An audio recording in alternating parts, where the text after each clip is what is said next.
نکالنے کی کوشش کی تھی، لیکن یہ بھی اس چیز کے اندر پولوٹ ہو گئے، ان کے ہارٹ، ان کے دل بھی اس چیز کے اندر پولوٹ ہو چکے تھے۔ یہ ریلیجن جو کہ دنیا میں دین کو پھیلانے آیا تھا، یعنی کہ انبیاء رسول اللہ صلی اللہ علیہ وسلم کی تعلیمات کے اندر سب سے زیادہ ان کے پاس نشانیاں تھیں، لیکن اس ریلیجن نے بھی صرف اور صرف اپنی ایک اسپیسیفک کاسٹ کے لیے ہو کے رہ گیا تھا۔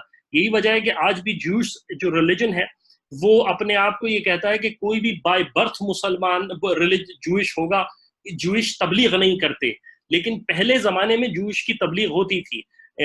جب رومن امپائر یا اس طرف پرشین امپائرز تھیں یا دوسری حکومتیں تھیں، ان کو جب پتہ چلا کہ بنو اسرائیل کے پاس علم ہے اور ان کے علماء ہیں، تو وہ ان کو لے کے جاتے تھے اور ان سے کہتے تھے کہ آپ یہ علم ہمیں ٹرانسفارم کریں۔ یہی وجہ ہے کہ آپ کو جوز جو ہیں وہ پوری دنیا میں ملتے ہیں۔ افریقہ کے اندر بھی آپ کو جوز ملیں گے، آپ کو ایک زمانے میں ہندوستان اور پاکستان اور انڈیا کے اندر بھی جوز تھے۔ تو تاریخی طور پر ان کے اندر یہ چیز تھی کہ انہوں نے دین کی تبلیغ کرنی ہے اور دین کو پھیلانا ہے، اور خاص طور پر یہ انتظار میں تھے کہ رسول اللہ صلی اللہ علیہ وسلم کی ذات آئیں گی اور ہم اس پر ایمان لے کے آئیں گے۔ لیکن انفارچونیٹلی یہ بھی دنیا کی ان خرافات میں لگ گئے اور اپنے آپ کو ایک کاسٹ کے اوپر انہوں نے کنفائن کر لیا کہ ہم صرف اور صرف وہ ریلیجن ہے جو کہ جو ہم سے جو پیدا ہے وہی جوز ہے۔ تو یہ ان کے ساتھ ان کی حقیقت تھی۔ اپنے پڑوسیوں کے انفلوئنس میں آنے کی وجہ سے بہت سارے اڈاپٹ کیے انہوں نے، عقائد اور رسومات انہوں نے اڈاپٹ کی۔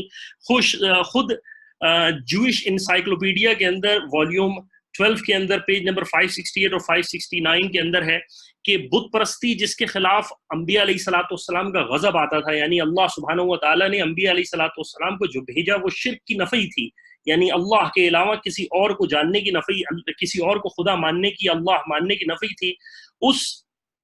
اس کے باوجود ان کے دل کے اندر یہود کے دل کے اندر جو ہے وہ ان کا جو دل ہے وہ بت پرستی کی طرف مائل تھا۔ یہ مجموعی طور پر جوز کے حالات تھے۔ اگر کوئی انمیوٹ ہو چکا ہے تو پلیز اپنے آپ کو میوٹ کر لیجئے گا، اس کی وجہ یہ ہے کہ پھر ورنہ بیچ میں ڈسٹربنس آئے گی۔ اس کے بعد ہم بات کرتے ہیں دوسری نیشن کا۔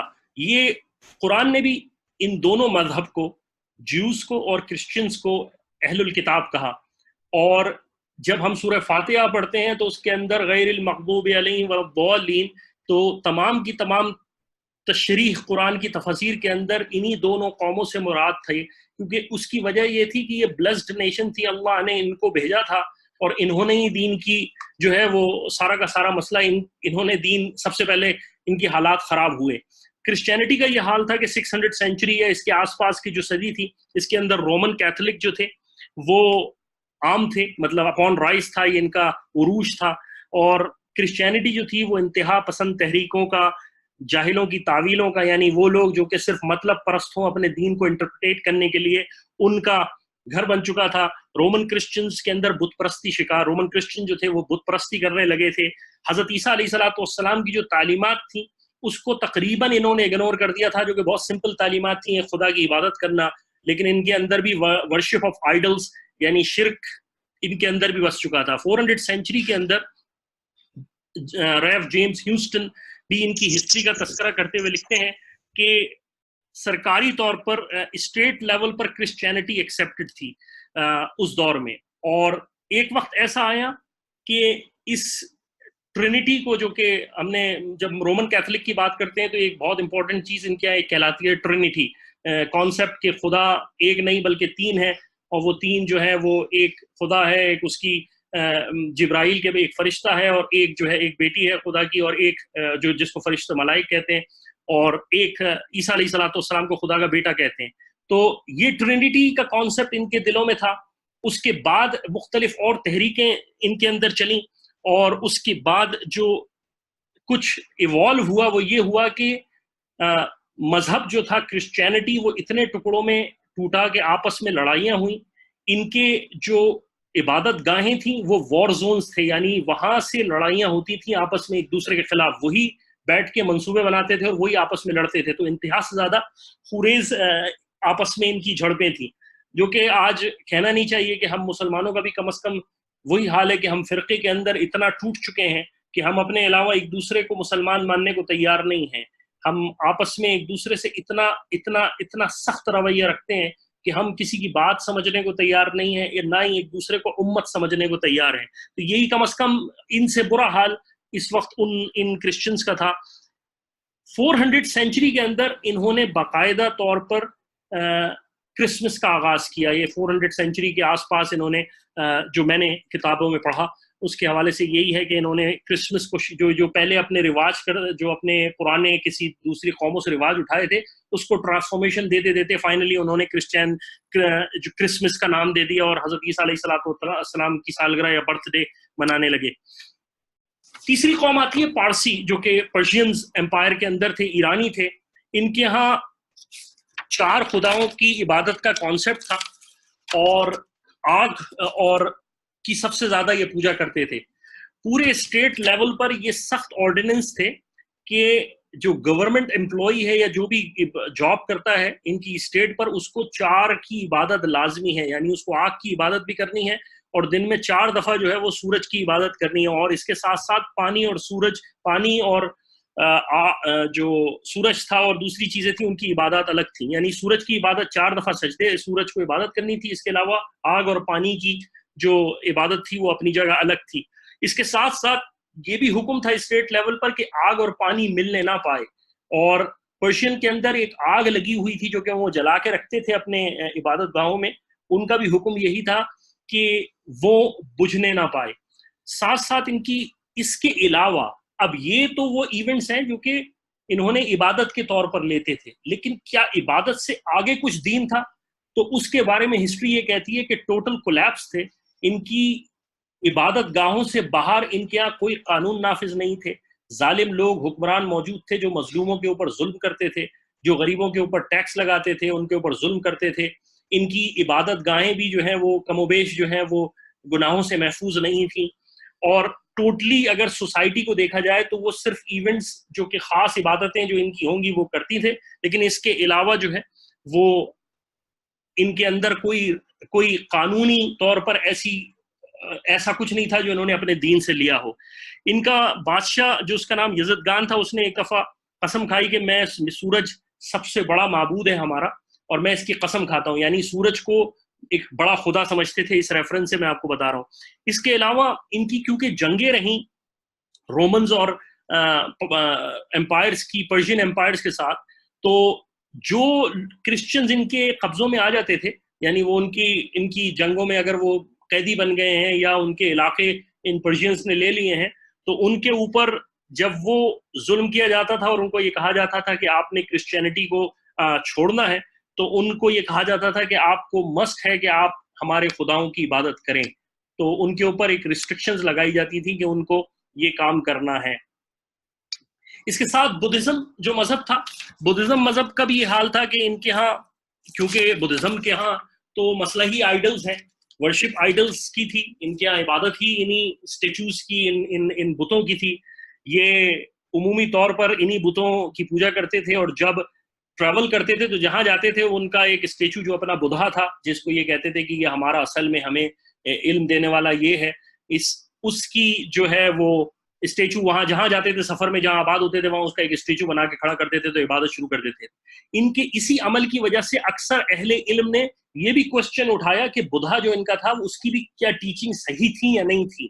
یعنی ہو سکتا ہے کہ بدھا نے جو ٹیچنگ دی ہو وہ بھی خدا کے خلاف ہی ہو، اور ان کے اندر بھی خدا کے نہ ماننے کا تصور موجود تھا. یعنی بدھا کو سب کچھ مانا، خدا کو کچھ نہیں، اللہ کو کچھ نہیں. یعنی ایک اوپر کریٹ کرنے والا ایک خدا موجود ہے، اس کو ماننے کا تصور نہیں تھا. آگے چل کے ہندوازم کا ذکر کرتے ہیں کہ ہندوازم کے اندر ہم خود جانتے ہیں، میرے خیال میں آپ میں سے بہت سارے لوگ مجھ سے زیادہ اس کے بارے میں جانتے ہوں گے کہ یہ تو ریلیجن ہی آئیڈلز کا ہے.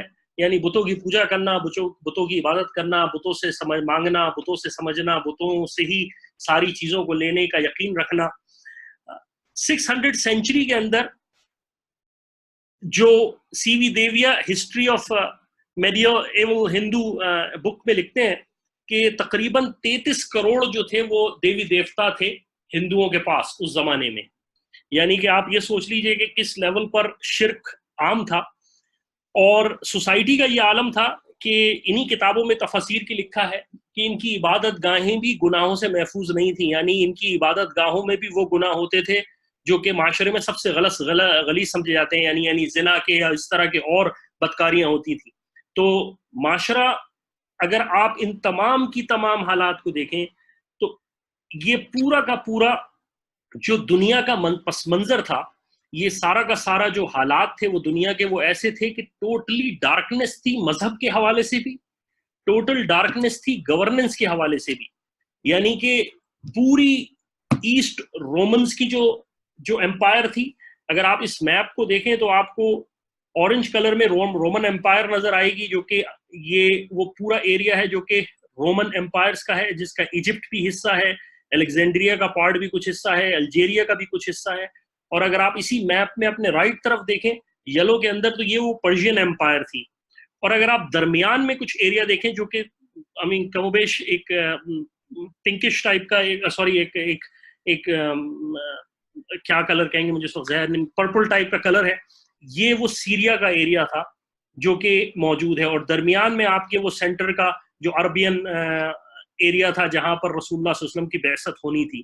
تو یہ ساری کی، اور اس سے اوپر پھر ہندوازم تھا سارا کا سارا. لیکن یہ پورا کا پورا علاقہ جو میں نے آپ کو ہسٹری بتائی، اگر آپ بنیادی طور پر دیکھیں تو انتہا سے زیادہ اخلاقی طور پر گر چکے تھے، انتہا سے زیادہ مذہبی طور پر شرک کے اندر مبتلا تھے. ان کے اندر اپنی ذات کو، اپنے مذہب کو ٹوٹل انہوں نے تبدیل کر دیا تھا.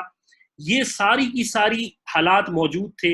اور حالت یہ تھی کہ تھوڑا سا میں ہسٹری بتا دوں، اگر آپ اس میپ کی طرف توجہ کریں جو کہ نظر آ رہا ہے کہ یہ جو ایریا پرشین امپائر کا اور لیفٹ کا جو ایریا ہے رومن امپائرز کا، ان امپائرز میں آپس میں لڑائیاں ہوتی تھی، جس کی وجہ سے سب سے برا حال سیریا کے لوگوں کا تھا کہ سیریا کے لوگوں پر جو حکومت کرتا تھا وہ ان پر مظالم ڈھاتا تھا. اس کے ساتھ ساتھ رومن امپائر کے اندر ایجپٹ کا علاقہ کیونکہ معدنیات کے حوالے سے اور اکنامیکل حالات کے حوالے سے بہتر تھا، تو یہاں پر بھی جتنی جو بھی رومن امپائر تھی وہ ان کو یہ سمجھتی تھی کہ ان سے بلڈ سک کرو اور اپنے آپ کے لیے استعمال کرو. تو یہ پورا ایریا جو تھا وہ کافی انڈر ظلم کے میں تھا، یعنی بڑی امپائر جو ہے وہ چھوٹوں پر ظلم کرنا ان کا کام تھا. لیکن سبحان اللہ، یہ اللہ کا عجیب نظام تھا کہ جو عرب کا علاقہ تھا وہ بالکل انٹچ تھا، ورجن تھا، یعنی اس پر کوئی حکومت نہیں تھی، یہ الگ لوگ رہتے تھے، یہ اپنے دین پر کسی حد تک قائم تھے، شرک ان کے اندر موجود تھا لیکن پھر بھی دین ملت ابراہیمی کے اوپر ان کے لوگ موجود تھے.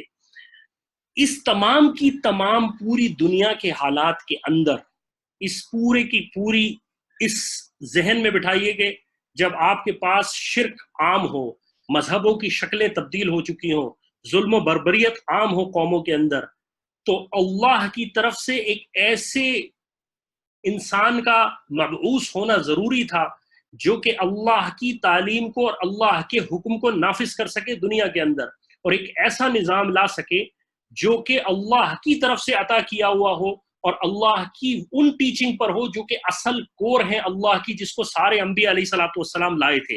یعنی سارے انبیاء علیہ الصلوۃ والسلام جس تعلیمات کو لائے تھے وہ ساری کی ساری تعلیمات جو ہیں وہ ان پر بالکل ان کا آنا موجود ہونا ضروری ہو. یہ بھی تو ہو سکتا تھا کہ کوئی حاکم آ جاتا، لیکن حاکم وہ کام نہیں کر سکتا، اللہ کا قانون نہیں لا سکتا. اگر ہم یہ بات کہیں تو غلط نہیں ہوگا کہ رسول اللہ صلی اللہ علیہ وسلم کی بعثت کے لیے، رسول اللہ صلی اللہ علیہ وسلم کی اس دنیا میں آنے کے لیے اللہ تعالی نے اس دور کو چنا جو کہ سب سے زیادہ تاریک ترین تھا. لیکن اب یہاں ایک سوال پیدا ہو سکتا ہے کہ کیوں رسول اللہ صلی اللہ علیہ وسلم کو اس دنیا میں ہی صرف عرب میں ہی مبعوث کیا گیا، یعنی رسول اللہ صلی اللہ علیہ وسلم کی ذات کو ہی کیوں جو ہے وہ اس دنیا میں مبعوث عرب کے اندر، کیوں رومن کے اندر، پرشین کے اندر نہیں لے آئے، کیوں رومن امپائرز کے اندر نہیں لے آئے، کیوں یہود کے ساتھ، کیونکہ یہود تو پہلے سے آپ علیہ الصلوۃ والسلام کا انتظار کر رہے تھے، بلکہ وہ تو مدینہ منورہ میں تھے، انتظار میں تھے، لیکن کیوں اس علاقے کو چوز کیا؟ علماء نے اس کے بہت سارے مطلب لکھے ہیں. ایک تو سب سے بڑی وجہ یہ ہے کہ اس علاقے کی آبادی ہی دراصل رسول اللہ صلی اللہ علیہ وسلم کے آنے کی خبر دیتی ہے. یعنی ابراہیم علیہ الصلوۃ والسلام کو، ابراہیم علیہ الصلوۃ والسلام عراق کے اندر ہیں، یعنی اگر آپ اس میپ پہ نظر ڈالیں تو عراق آپ کے بالکل جو ہے وہ اوپر کی طرف ہجرا کا ایریا اس علاقے میں آپ کو ملے گا. سیریا کے آس پاس اگر آپ دیکھیں ہرا کا ایریا, یہاں سے ہجرت کر کے ایک ایسے انجان علاقے میں آ کے اپنے آپ کو بسا دینا جہاں پہ نہ کوئی آدم ہو اور نہ آدم زاد ہو, ایسا کیسے ہو سکتا ہے؟ اس کا مطلب یہی ہے, یہ اس چیز کی خبر تھی کہ یہاں ایک نبی آنے والا ہے. اب سوال اسی پہ میں واپس آتا ہوں کہ کیوں رسول اللہ صلی اللہ علیہ وسلم کو مکے میں مبعوث کیا گیا. علماء نے اس کی سب سے بڑی یہ بات لکھی ہے کہ یہ قوم گو کے شرک میں مبتلا ہو گئی تھی, لیکن اس قوم میں کچھ لوگ ابھی باقی تھے جو کہ دین ابراہیمی پر تھے, یعنی وہ اللہ کو ایک مانتے تھے, اللہ کی وحدانیت کو ماننے والے تھے اور اس دین پر قائم تھے. دوسری بات یہ تھی کہ یہ قوم اپنے عہد میں بہت پکی تھی, یعنی اگر کوئی بات کہتی تھی تو اس پر عمل اور اس پر پکا جم جاتی تھی, سچ کہتے تھے. میں نے اپنے استاد اپنے انجینئرنگ کے دور میں جب ہمیں مفتی تقی عثمانی دامن برکاتہم عالیہ کے بھائی ولی راضی صاحب, جنہوں نے رسول اللہ صلی اللہ علیہ وسلم کی سیرت کے اوپر کتاب لکھی ہادی عالم کے نام سے, اور اس کتاب کی خصوصیت یہ تھی کہ وہ اس کتاب کے اندر ایک نقطہ بھی نہیں ہے, یعنی اردو میں پورا لکھی گئی ہے لیکن اس کتاب کے اندر ایک ایسا لفظ استعمال نہیں ہوا جس میں کوئی نقطہ ہو. اس کتاب کے اندر, اس کتاب کا نام ہے ہادی عالم, یعنی ہادی عالم رسول اللہ صلی اللہ علیہ وسلم ہادی ہیں عالم اس دنیا کے لیے پیغام لانے کے. حضرت علی کو لکھنا تھا تو انہوں نے داماد رسول لکھا ہے, یعنی ایسے لفظ استعمال کیے. اگر آپ اور میں یہ سوچنے بیٹھ جائیں 2 لائنیں لکھنے کے لیے تو لکھنا مشکل ہو جاتے ہیں. انہوں نے تقریباً 200 پیجز کی کتاب رسول اللہ صلی اللہ علیہ وسلم کی سیرت کے لیے پر لکھی, اور یہ شاید معجزہ رسول اللہ صلی اللہ علیہ وسلم کا ہی ہے کہ انہی کے لیے ایسی کتابیں یا انہی کے لیے ایسے عوامل لکھے جا سکتے ہیں جو کہ ایسے معجزات ہوں. تو یہ معجزہ ان کا, یہ شاید ان کا کمال نہیں بلکہ رسول اللہ صلی اللہ علیہ وسلم کی ذات کا کمال تھا کہ انہوں نے, تو وہ کہتے تھے کہ اللہ سبحانہ و تعالیٰ نے عرب کو اس لیے چنا کہ یہ ایک تو حقیقت میں اپنے پیکٹس کے اوپر, اپنے وعدوں کے اوپر قائم رہنے والی قوم تھی, اور اپنی سچ کہنے والی, یعنی جس بات پر جم گئے اس پر جم گئے. 2 کے قتل غارت میں بہت زیادہ تھے, 2 کے ظلم و ستم میں بہت زیادہ تھے, لیکن اس کے باوجود سچ پر قائم تھے, سچ کہتے تھے, بات کہتے تھے, اور جس معاہدے کو کر لیں اس معاہدے پر جم جاتے تھے. یہ وہ فیکٹ تھا جس کی وجہ سے اللہ سبحانہ و تعالیٰ نے اس قوم کے اندر مبعوث فرمایا.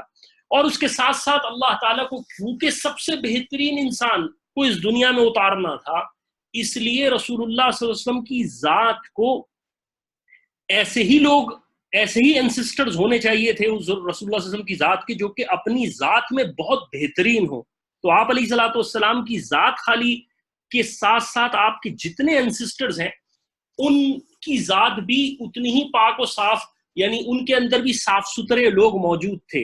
تو یہ, اور اسی وجہ سے اللہ تعالیٰ نے رسول اللہ صلی اللہ علیہ وسلم کو عرب کے اندر مبعوث فرمایا. لیکن بنیادی طور پر اس وقت 600 سینچری کے اندر اس دنیا کے اندر عمومی طور پر دنیا ڈارکنس کے اندر تھی, اندھیرا تھا, اخلاقی طور پر بھی اور معاشی طور پر بھی, مذہب کے حساب سے بھی. اب ہمیں آگے پڑھنا ہے رسول اللہ صلی اللہ علیہ وسلم کی انسسٹرز کے بارے میں, آپ علیہ الصلوۃ والسلام کے آباء و اجداد کے بارے میں. یہاں سے ہماری پوری کی پوری اب جو کچھ بھی شروع ہوگا وہ آپ علیہ الصلوۃ والسلام کی زندگی اور ایک چھوٹا سا ٹاپک عرب کی اندر کہ کیسے عرب آباد ہوئے, اور اس کے بعد کیونکہ وہ بھی رسول اللہ صلی اللہ علیہ وسلم سے تعلق ہے. لیکن جو پچھلا ہمارا تعلق تھا کہ ہم نے سیرت کو ڈسکس کیا اور کچھ مذہب کو ڈسکس کیا, اب وہ چیپٹر آلموسٹ کلوز ہو چکا ہے. اب ہمیں رسول اللہ صلی اللہ علیہ وسلم کی ذات کا کہ انسسٹر کے بارے میں, رسول اللہ صلی اللہ علیہ وسلم کی ذات, رسول اللہ صلی اللہ علیہ وسلم کے انسسٹرز کے بارے میں جاننا بھی اس لیے ضروری ہے کہ کس پاک ہستی نے جو اس دنیا میں آئے ان کی پوری چین کس قدر پاک صاف ستھری تھی. اگر ہمیں یہ پتہ چلے تو کس قدر ہمیں ایمان تو ہے, ہم اس میں تو کوئی شک ہی نہیں کسی مسلمان کا اس پر ایمان ہونے میں, لیکن اس سے دل کے اندر جو محبت اور زیادہ بڑھ جاتی ہے کہ اللہ تعالیٰ نے ان حبیب کو, ان رحمت للعالمین کے لیے کیا پاک نظام تیار کر کے رکھا. ایک اور بات عجیب ایک اسی ذہن میں آ گئی, کیونکہ مجھے تھوڑا سا شعر و شاعری کا شوق ہے, تو اپنا یہ میں نے شعر لکھا تھا وہ یاد آ گیا کہ کیا الفاظوں میں سمیٹیں سیرت مصطفیٰ, جب قرآن سراپا ہے مدحت مصطفیٰ, اپنے شعروں کی بس شان بڑھا لیتا ہے جب عمیر سناتا ہے نعت مصطفیٰ. ہم اپنے الفاظوں سے کیا رسول اللہ صلی اللہ علیہ وسلم کی شان کو بڑھائیں گے؟ ہم اور آپ تو اپنے ایمان کو دراصل بڑھا رہے ہیں, رسول اللہ صلی اللہ علیہ وسلم کی ذات کے لیے تو اللہ تعالیٰ نے خود فرما دیا وَرَفَعْنَا لَكَ ذِكْرَكَ کہ میں نے آپ کے ذکر کو بلند کر دیا. تو جب قرآن اللہ کے رسول علیہ الصلوۃ والسلام کی مدحت سنا رہا ہے، جب قرآن ان کی خوبصورتی، ان کے درجات کو بیان کر رہا ہے، تو میں اور آپ جو سیرت بیان کر رہے ہیں یا ذکر کر رہے ہیں، یہ دراصل اپنی ذات کے لیے ہے. ہم رسول اللہ صلی اللہ علیہ وسلم کی ذات کے نہ درجات اس سے فرق پڑے گا. آپ کی ذات بلند اور اعلیٰ ہے. آپ کی ذات جو ہے ان تمام لفظوں کے اندر نہیں پرویا جا سکتا آپ علیہ الصلوۃ والسلام کی ذات کو. آپ علیہ الصلوۃ والسلام کے انسسٹر کے بارے میں قرآن کریم نے فرمایا لَقَدْ جَاءَكُمْ رَسُولٌ مِّنْ أَنفُسِكُمْ. آپ علیہ الصلوۃ والسلام، حضرت انس رضی اللہ عنہ فرماتے ہیں کہ رسول اللہ صلی اللہ علیہ وسلم نے اس آیت کو لَقَدْ جَاءَكُمْ رَسُولٌ مِّنْ أَنفُسِكُمْ بفتحہ پڑھا، یعنی الفا پڑھا، یعنی جس کے معنی ہیں کہ بے شک آئے تمہارے پاس اللہ کے رسول جو اشرف اور افضل ہیں اور سب سے زیادہ نفیس خاندان سے ہیں. یعنی اللہ کے رسول علیہ الصلوۃ والسلام کی ذات، اللہ کے رسول علیہ الصلوۃ والسلام کی ذات جو ہے وہ بلند اور عالی مرتبے والی تھی. آپ علیہ الصلوۃ والسلام انسانوں میں سب سے افضل تھے. آپ علیہ الصلوۃ والسلام جیسا نہ کسی ماں نے جنا، آپ علیہ الصلوۃ والسلام جیسا نہ کوئی خوبصورت پیدا ہوا.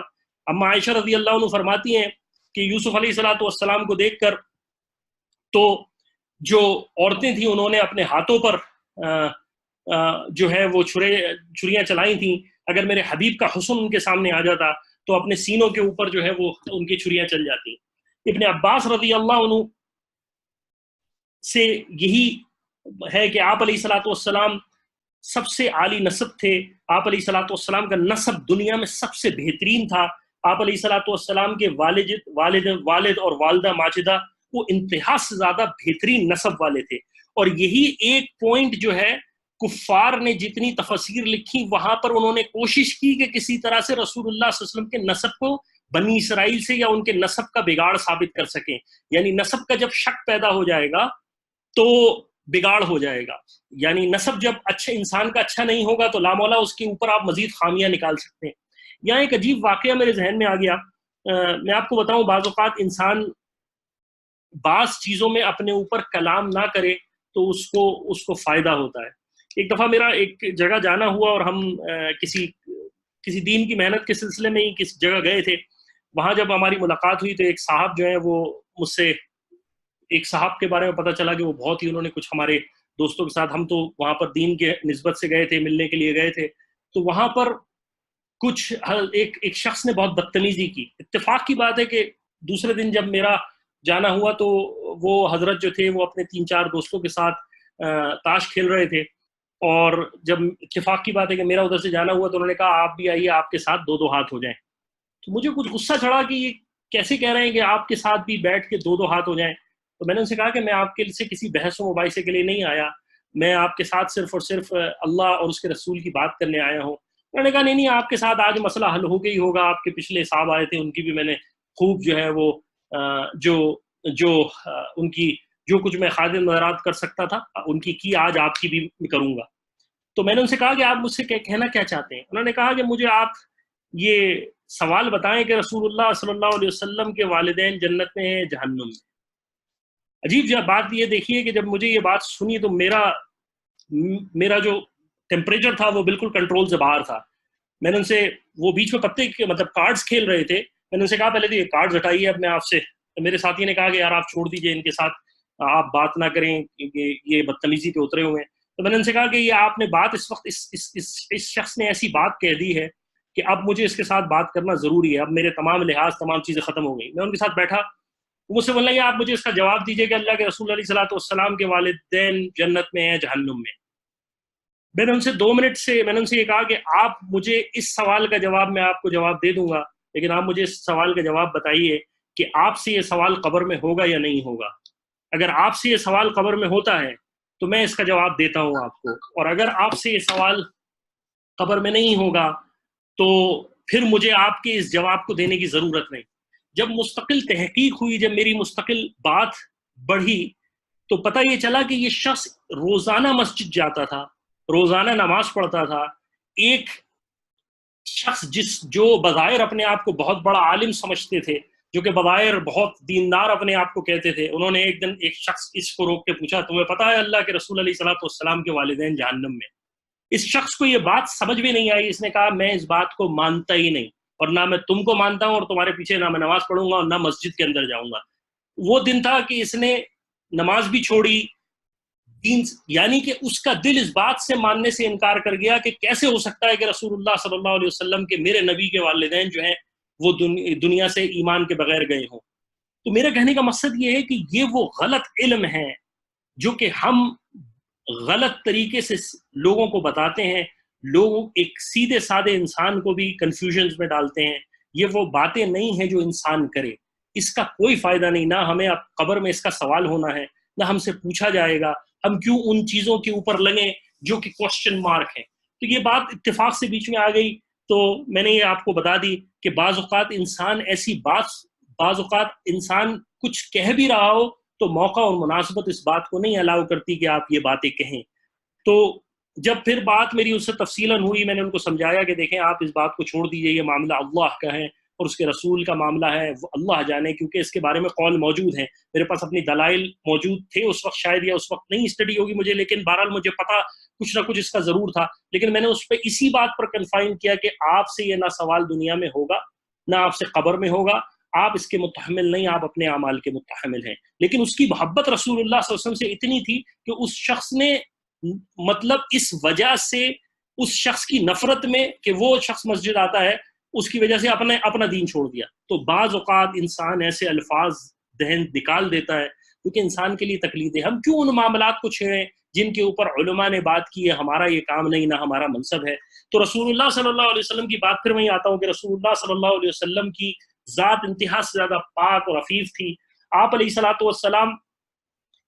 السلام نے ارشاد فرمایا، ایک حدیث میں آپ علیہ السلام نے ارشاد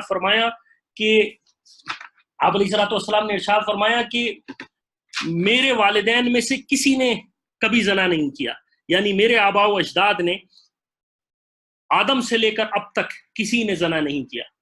یعنی رسول اللہ صلی اللہ علیہ وسلم کی اتنی پاک ذات تھی کہ اللہ تعالیٰ نے آپ علیہ السلام کے دنیا میں مبعوث ہونے سے کے لیے آپ علیہ السلام کے پورے انسسٹر کو اس گناہ سے محفوظ رکھا۔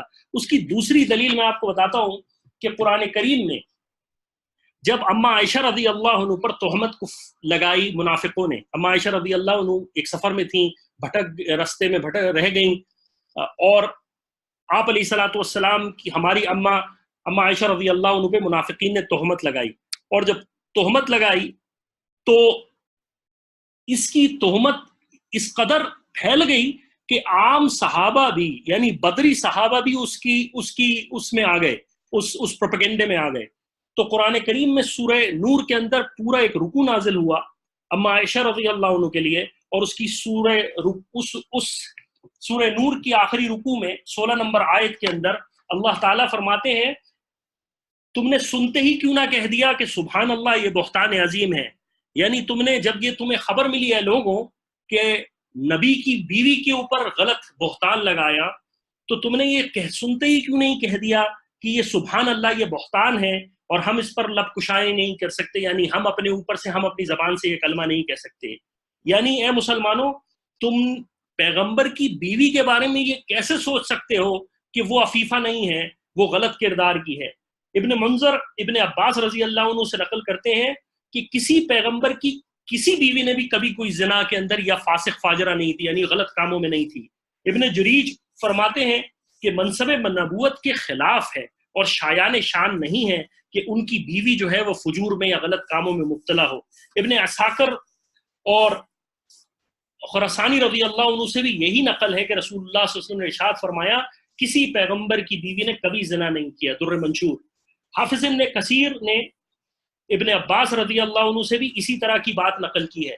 یعنی اب آپ سوچئے کہ جب احادیث میں اور قرآن کے اندر یہ آیت آ گئی کہ نبی کی بیوی عفیفہ ہے، تم نے کیوں نہیں بہتان، جب یہ لگا تو تم نے کیوں نہیں کہہ دیا کہ یہ بہتان عظیم ہے؟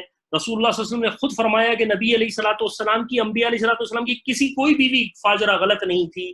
تو ایسا کیسے ہو سکتا ہے کہ رسول اللہ صلی اللہ علیہ وسلم اور انبیاء علیہ الصلوۃ والسلام جن سے پیدا ہوئے، یعنی یہ تو بیوی ہے لیکن جن سے پیدا ہوئے وہ کیسے غلط لوگ ہو سکتے ہیں، وہ کیسے ایسے ہو سکتے ہیں کہ جن کی جو کہ فاسق اور فاجر ہوں، وہ کیسے ہو سکتا ہے کہ جن کے اندر غلط کام ہو. یہ کیسے عقلی طور پر سمجھنے والی بات ہے کہ جس کی بیویاں پاک ہوں اور وہ ایک ایسے وطن سے پیدا ہوں جو کہ غلط لوگ ہوں. تو رسول اللہ حضرت اسی طرح سے حضرت آدم علیہ الصلوۃ والسلام سے لے کر انبیاء رسول اللہ صلی اللہ علیہ وسلم تک کسی بھی قوم نے کسی بھی نبی کے آباء و اجداد کے بارے میں یہ بات نہیں کی کہ وہ مطہر نہیں تھے. صرف اور صرف لعنت اللہ فی الدنیا والآخرہ، لعنہم اللہ تعالی، لعنہم اللہ فی الدنیا والآخرہ، یہ جو حضرت عیسیٰ علیہ الصلوۃ والسلام کے اوپر تہمت لگائی، یہ وہ تہمت تھی جو کہ لگائی گئی کہ مریم علیہ السلام، مریم رضی اللہ عنہا کے اوپر جب یہ تہمت لگائی کہ یہ کیسے، تو یہ پہلی دفعہ ایک نبی کی ماں کے اوپر تہمت لگی کہ یہ کیسے ہو گیا کہ مریم رضی اللہ عنہ کے یہاں جو ہے وہ ایک بیٹے کی ولادت ہو گئی، حالانکہ وہ تو اللہ تعالیٰ کی طرف سے امر تھا. یہ پہلی دفعہ ہوا کہ کسی قوم نے جو ہے وہ یہود کے اوپر اللہ تعالیٰ کی لعنت ہوئی کہ اس قوم نے ایک نبی کی ماں کے اوپر الزام لگایا.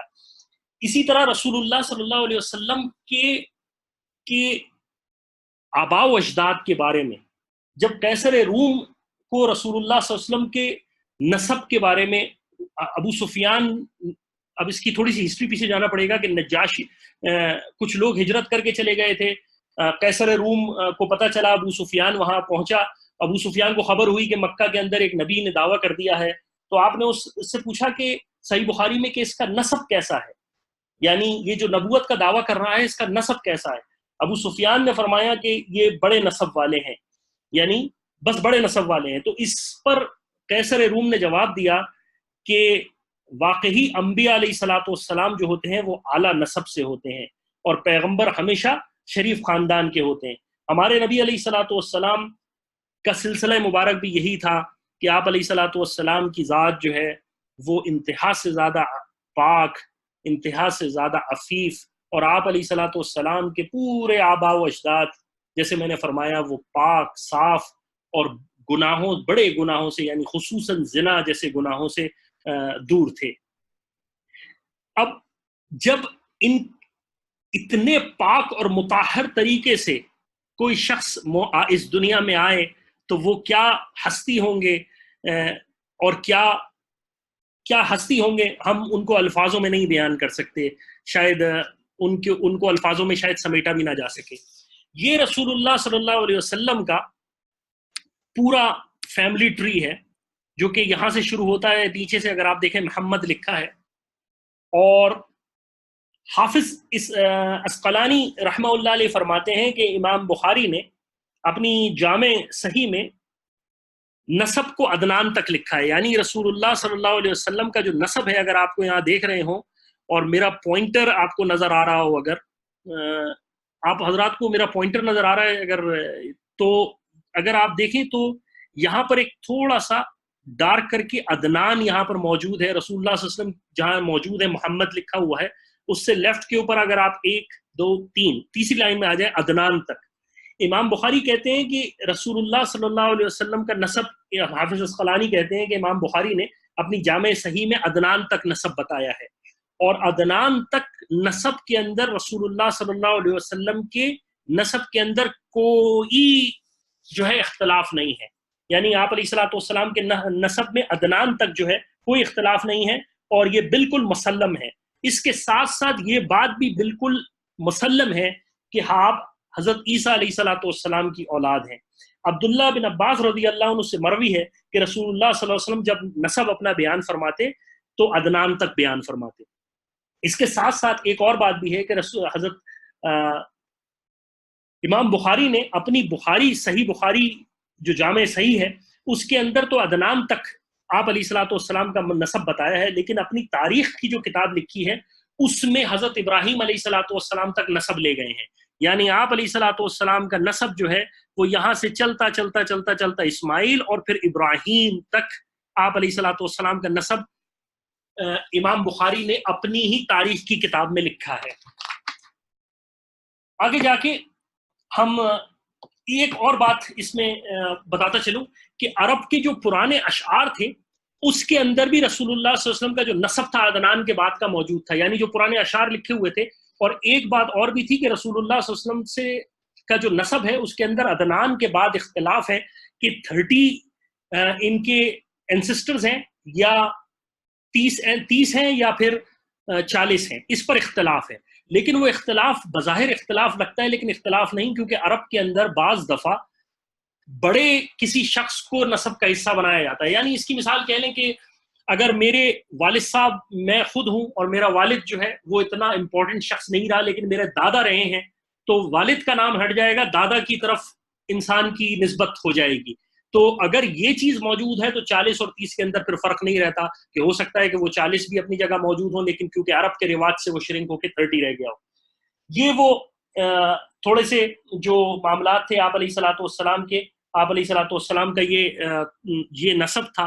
اس کے علاوہ آپ علیہ الصلوۃ والسلام کے، جیسے میں نے بتایا کہ آپ علیہ الصلوۃ والسلام کا نسب سب سے زیادہ بہترین تھا.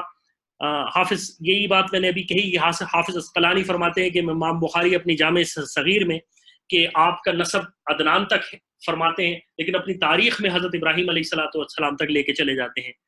اختلاف اس میں ہے کہ عدنان سے اسماعیل تک کتنی پوچھتے ہیں، بعض 30 بتلاتے ہیں، بعض 40 بتلاتے ہیں.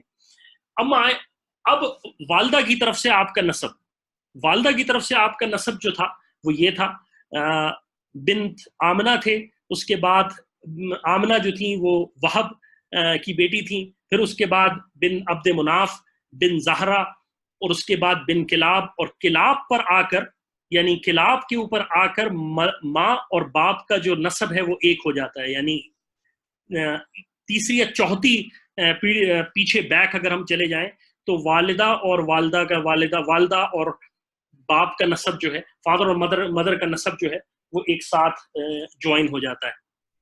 اب اس کے بعد ہم تھوڑا سا اللہ کے رسول علیہ الصلوۃ والسلام کے خاندان کے بارے میں بھی تھوڑا سا پڑھ لیں. یہ جو نسل ہم نے پڑھی، یہ سارے جو عدنان تک ہے، ان عدنان کا اگر ان تمام کا ایک چھوٹا ایک تذکرہ کر لیں تو اس سے ہمیں اور تھوڑی سی علمی طور پر ایک سکون ملے گا کہ کس قدر خوبصورت یہ تمام کے تمام آبا و اجداد رسول اللہ صلی اللہ علیہ وسلم کے تھے. عدنان کے بارے میں یہ اصل میں آپ کو اس طرح سے ملے گا. عدنان اگر آپ لیفٹ پہ دیکھیں تو عدنان لکھا ہوا ہے، اس کے بعد پھر ہم معد پڑھیں گے، اس کے بعد پھر نزار پڑھیں گے، پھر مدر پڑھیں گے، الیاس پڑھیں گے، اس طرح سے، کیونکہ عدنان سب سے اوپر ہے. میں نے جیسے بتایا تھا کہ عدنان وہ ہیں جو کہ رسول اللہ صلی اللہ علیہ وسلم جب اپنا نسب بتاتے تھے تو عدنان تک بتاتے تھے. انہی کے بارے میں ہم ذرا پلیز اپنا مائک اگر میوٹ کر لیں، جزاکم اللہ خیر. عدنان جو تھے وہ قیدار بن اسماعیل علیہ الصلوۃ والسلام کی اولاد میں سے ہیں، یعنی اسماعیل علیہ الصلوۃ والسلام سے پہلے قیدار اور ان کی اولادوں میں سے تھے. عدنان کے بارے میں آپ علیہ ابن عباس رضی اللہ عنہ سے روایت ہے کہ آپ ملت ابراہیمی پر تھے، یعنی کہ آپ شرک میں مبتلا نہیں تھے، آپ ابراہیم علیہ الصلوۃ والسلام کا جو دین تھا اس پہ تھے. معد جو آپ علیہ الصلوۃ والسلام کے خاندان انسسٹرز میں سے ایک تھے، یہ ان کے بارے میں ہے کہ یہ بڑے جنگجو اور بہادر تھے اور ساری عمر انہوں نے بنی اسرائیل سے جنگ میں گزاری ہے. امام تبری فرماتے ہیں معد بن عدنان بخت نصر کے زمانے میں 12 سال کے تھے. بخت نصر ایک بڑا بادشاہ تھا اور اس زمانے میں ایک پیغمبر اترے تھے جن کا نام تھا ارمیہ علیہ الصلوۃ والسلام. ان کو اللہ تعالیٰ کی طرف سے، یعنی ان ارمیہ علیہ الصلوۃ والسلام کو اللہ کی طرف سے وحی آئی کہ بخت نصر کو اطلاع دو کہ ہم نے اس کو عرب پر مسلط کیا، یعنی بخت نصر کو تم یہ حکم دو کہ تمہیں عرب کی طرف جانا ہے. اور معد بن عدنان، یعنی معد جو آپ علیہ الصلوۃ والسلام کے خاندان کے ایک شخص ہیں، ان کو اپنے ساتھ براق پر سوار کرواؤ، یعنی ان کو اپنے ساتھ رکھنا. اسی لیے معد کی صلب میں سے، اس لیے کیوں رکھو، اس لیے کہ معد کے اینسسٹرز، معد کی فیملی میں سے ایک نبی آنے والا ہے جس سے میں سلسلہ ختم کروں گا. اور اسی وجہ سے علماء نے، اہل کتاب نے عدنان، معد کا عدنان جو نسب ہے وہ معروف ہے، یعنی کہ ان کے نسب کے اندر کوئی شک و شبہ ہی نہیں ہے. اس کے بعد نزار آتے ہیں. نزار جو ہے ان کے بارے میں ہے کہ جس کے نزار کے معنی ہے قلیل ہونا، یعنی کم ہونا. اور اس نزار کیوں قلیل کہا جاتا تھا؟ کیونکہ یہ اپنی مثال آپ تھے. ان کا اس زمانے میں ان جیسا بہت کوئی شخص نہیں تھا. علامہ سہلی فرماتے ہیں جب نثار پیدا ہوئے تو ان کی پیشانی پر نور محمدی چمک رہا تھا۔ اب آپ یہ سوچ لیجئے کہ کس قدر زبردست بات ہے کہ جن کے اینسسٹرز جب پیدا ہو رہے ہیں تو ان کی پیشانیوں پر نور چمک رہا ہے، جس کو دیکھ کر نزار کے جو والد تھے وہ بے حد مسرور ہوئے، انہوں نے خوشی منائی، اور انہوں نے بہت خوشی منائی۔ نزار کے بارے میں آتا ہے کہ آپ اپنے زمانے کے انتہا سے زیادہ حسین و جمیل تھے اور سب سے زیادہ عقلمند اور دانشمند نکلے۔ ان کے بارے میں اہل علم نے لکھا ہے کہ مدینہ کے قریب مقام ذات الجیش میں ان کی قبر ہے، یعنی کہ ان کی قبر معروف ہے مدینہ کے ایک علاقے ذات الجیش کے اندر۔ اب جن حضرات کو تاریخ سے دلچسپی ہو اور وہ مدینہ منورہ میں جا کے تحقیق کرنا چاہیں، وہ جا کے دیکھ کر بھی سکتے ہیں، اور ہمیں بھی بتا سکتے ہیں اور لوگوں کو بھی بتا سکتے ہیں کہ وہاں لامولا کسی سے پوچھنا پڑے گا کہ یہ علاقہ کون سا ہے۔ مدر جو تھے ان کا اصل نام عمر تھا، اور ابو الیاس ان کی کلیت تھی۔ مدر جو تھا دراصل لقب پڑ گیا تھا، اور ان کو دہی یعنی یوگرٹ اور کھٹا جو تھا وہ بہت پسند تھا، اسی لیے ان کا نام جو ہے مدر مشہور ہو گیا تھا۔ ابن سعد نے طبقات میں عبداللہ بن خالد سے روایت کیا کہ رسول اللہ صلی اللہ علیہ وسلم نے ارشاد فرمایا کہ مدر کو برا نہ کہو، وہ مسلمان تھا، یعنی مدر کو برا مت کہو، وہ مسلمان تھا، یعنی کہ جب ہم مسلمان کی بات کرتے ہیں تو وہ یہ تھا کہ وہ مقام وہ ملت ابراہیمی پر ہوگا۔ الیاس، ان کے بعد جو نام آتا ہے وہ الیاس کا ہے۔ رسول اللہ صلی اللہ علیہ وسلم نے الیاس کے بارے میں بھی فرمایا، ان کا نام حضرت الیاس علیہ السلام کے نام پر پڑھا، اور الیاس علیہ السلام کے نام پر ان کا نام دیا گیا۔ رسول اللہ صلی اللہ علیہ وسلم نے ارشاد فرمایا کہ الیاس کو برا مت کہو، وہ مومن تھا۔ اس کے بعد مدرکہ ہیں۔ جمہور کا قول ہے کہ مدرکہ ان کا لقب تھا، لیکن ان کا نام عمر تھا۔ محمد بن اسحاق کہتے ہیں ان کا نام عامر تھا، اور اللہ تعالیٰ نے ان کو ہر قسم کی عزت اور رفعت سے نوازا تھا۔ میں نے جتنا کچھ پڑھا ہے ان میں مجھے کہیں بھی ایک جگہ یہ نہیں لگا کہ رسول اللہ صلی اللہ علیہ وسلم کے جتنے انسسٹر تھے عدنان تک، ان میں سے کوئی ایک شخص بھی کے بارے میں یہ کلام ہوا ہو کہ یہ شخص ٹھیک نہیں تھا، یا تو وہ بہت خوبصورت تھے، یا وہ بہت سخی تھے، یا وہ بڑے حسین و جمیل تھے، یا بڑے اعلیٰ حکمت والے تھے۔ اسی سے آگے چلتے ہیں تو ہم خزیمہ کا نام آتا ہے، یہ بھی رسول اللہ صلی اللہ علیہ وسلم کے خاندان کے انسسٹرز سے تھے۔ ابن عباس رضی اللہ عنہ فرماتے ہیں یہ بھی ملت ابراہیمی پر مرے۔ کنانہ آتے ہیں۔ کنانہ عرب میں بڑے جلیل القدر سمجھے جاتے تھے، ان کے علم و فضل کی وجہ سے دور دراز سے لوگ مستقل ان کی زیارت کے لیے آتے تھے۔ اس کے بعد نضر جو تھے وہ حسن و جمال کی وجہ سے ان کو نضر کہتے تھے، ان کا اصل نام قیس تھا۔ اس کے بعد مالک جو تھے وہ عرب کے بڑے سرداروں میں سے تھے، یعنی جب یہ اپنی وجود یعنی ان کی یہ دنیا میں موجود تھے تو یہ عرب کے بڑے سردار تھے۔ اس کے بعد جو آتے ہیں وہ ہے فہر ہیں، انہی کی اولاد کو قریشی کہتے ہیں، یعنی فہر کی جو اولاد تھی انہی کو قریشی کہتے ہیں۔ امام شافعی رحمہ اللہ علیہ سے بھی یہی منقول ہے کہ قریش نضر بن کنانہ کی اولاد ہے، یعنی قریش جو ہے وہ نضر بن کنانہ کی اولاد ہے۔ آگے چل کے تھوڑا سا قریش کا ذکر آتا ہے کہ قریش کیا ہے۔ قریش آپ علیہ السلام نے فرمایا قرشی تھے۔ قریش ایک لفظی جو معنی ہیں وہ ایک بحری جانور کے ہیں، جو قوت کافی بڑا جانور ہوتا ہے جس کو کہتے تھے عرب، اور اس جانور کی مثال اس طرح سے تھی کہ یہ تمام اپنے جو آس پاس کے چھوٹے جانور تھے ان کے اوپر ان کو ہڑپ کر لیتا تھا، یا اس کی بہادری اور شجاعت مشہور غالب ہو جاتا تھا، ان کے اوپر آ جاتا تھا۔ ابن نجار اپنی تاریخ میں لکھتے ہیں کہ ایک مرتبہ ابن عباس رضی اللہ عنہ حضرت معاویہ رضی اللہ عنہ کے پاس آئے تو عمر بن عاص رضی اللہ عنہ موجود تھے۔ عمر بن عاص رضی اللہ عنہ نے ابن عباس رضی اللہ عنہ سے فرمایا کہ تم قریشی ہو اور لوگ تم کو بہت بڑا عالم سمجھتے ہیں۔ ابن عباس رضی اللہ عنہ بڑے عالم تھے، تم کوئی قریش کے بارے میں یہ تو بتاؤ کہ تم کو قریش کیوں کہا جاتا ہے؟ تو ابن عباس رضی اللہ عنہ نے بھی یہی بات کہی جو کہ میں نے آپ کو پہلے بیان کی، کہ قریش کے معنی سمندر کا جانور جو کہ بہت بڑا تھا اس کے بارے میں تھی، اور اسی طرح انہوں نے اشعار پڑھے جس کے مطلب بھی یہی تھے۔ اگر کسی کو قریش کے بارے میں مزید تحقیق کرنی ہو تو وہ عمدۃ القاری شرح بخاری دیکھ سکتا ہے، اس میں پوری ڈیٹیل موجود ہے۔ اس کے بعد ہم پڑھتے ہیں کعب کے بارے میں۔ کعب جو رسول اللہ صلی اللہ علیہ وسلم کے وہ انسسٹر ہیں جنہوں نے سب سے پہلے جمعے کا اہتمام کیا، یعنی کعب وہ ہیں جن کی وجہ سے سب سے پہلے جمعہ ہوا، اور انہوں نے تمام لوگوں کو، اپنی قوم کو جمع کرتے، اور جمع کرنے کے بعد پوری کی پوری قوم کو جو ہے وہ ایک جگہ کر کے اللہ کی حمد و ثنا بیان کرتے، اور اللہ تعالیٰ کی حمد و ثنا اور اللہ کی بنائی ہوئی چیزوں کا ذکر کرتے اور اللہ کی حمد و ثنا بیان کرتے. یعنی جمعہ جو تھا، جمعے کا دن جو تھا وہ کعب سے سٹارٹ ہوا. اس کے بعد مرہ جو آپ علیہ الصلوۃ والسلام کے ایک اور انسسٹر ہیں، ان کے بارے میں ہے کہ یہ بہت زیادہ شجاع اور بہادر تھے. ان کو مرہ کہتے تھے کیونکہ یہ اپنے دشمنوں کے لیے بہت سخت تھے. اور مرہ یہ وہ ہیں جن پر رسول اللہ صلی اللہ علیہ وسلم اور صدیق اکبر رضی اللہ عنہ کا جوائن ہو جاتے ہیں، یعنی رسول اللہ صلی اللہ علیہ وسلم اور صدیق اکبر مل جاتے ہیں، یعنی ایک ہی اولاد میں آ جاتے ہیں. اس کے بعد سے ڈویژن ہوئی ہے اللہ کے رسول علیہ الصلوۃ والسلام اور حضرت صدیق اکبر رضی اللہ عنہ کی. اس کے بعد کلاب ہے. کلاب اصل میں جمع ہے کلب کی، اور عربی میں کلب کہتے ہیں کتے کو. عجیب سی بات ہے کہ ابو رقیش اعرابی سے کسی نے دریافت کیا، یعنی کہ ان قبائل کے کسی لوگوں سے دریافت کیا کہ آپ نے اپنے جو اولاد ہیں ان کے نام کلب اور بھیڑیا اس طرح کے برے نام کیوں رکھے، اور جبکہ آپ اپنے جب غلاموں کا نام رکھتے ہیں تو آپ ان کو مرزوق رکھتے ہیں، ربح رکھتے ہیں، یعنی رزق دیا ہوا، نفع پانے والا. تو انہوں نے ابو رقیش اعرابی نے جواب دیا کہ بیٹوں کے نام دشمنوں کے لیے ہیں اور غلاموں کے نام اپنے لیے ہیں. یعنی غلام تو ہماری خدمت کے لیے ہوتے ہیں، اور بیٹوں کے جو نام ہم نے سخت رکھے ہیں وہ دشمنوں کے لیے رکھے ہیں تاکہ دشمنوں پر ان کا غیظ و غضب ہو. کلاب کا نام حکیم یا اروا یا مذہب تھا علی الاختلاف، یعنی اس میں اختلاف ہے کہ آپ کا نام جو تھا حکیم تھا یا اروا تھا. اس کے بعد آتے ہیں قصی. قصی نے سب سے پہلے مکہ کے دامن میں اس تمام لوگوں کو، اس سے پہلے مکہ کے اندر سب لوگ الگ دور دور رہتے تھے، قصی نے ان تمام لوگوں کو ایک جگہ جمع کیا.